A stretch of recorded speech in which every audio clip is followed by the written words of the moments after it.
தற்போதைய அண்மை செய்தியை பார்த்துக் கொண்டிருக்கிறோம். சென்னை விமான நிலையம் முதல் கிளாம்பாக்கம் வரையிலான மெட்ரோ ரயில் திட்டத்திற்கு 1964 கோடி ரூபாய் ஒதுக்கீடு செய்யப்பட்டிருக்கிறது. இத்தொடர்பான கூடுதல் விவரங்களோடு இணைகிறார் சிறப்பு செய்தியாளர் அபினேஷ். விவரங்கள். விமான நிலையம் முதல் கிளாம்பாக்கம் வரை மெட்ரோ ரயில் பணி நீட்டிப்புக்கான நிதி ஒதுக்கீடு செய்து தமிழ்நாடு அரசு அரசாணை வெளியிட்டுள்ளது.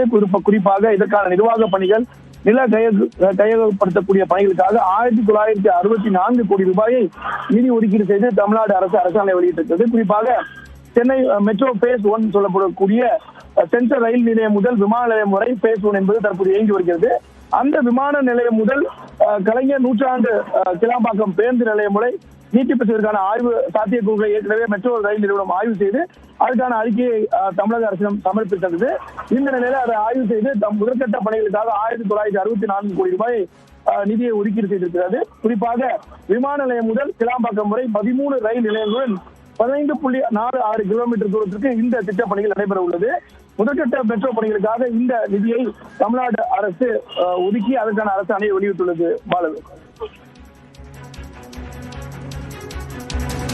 விவரங்களுக்கு நன்றி அபினேஷ்.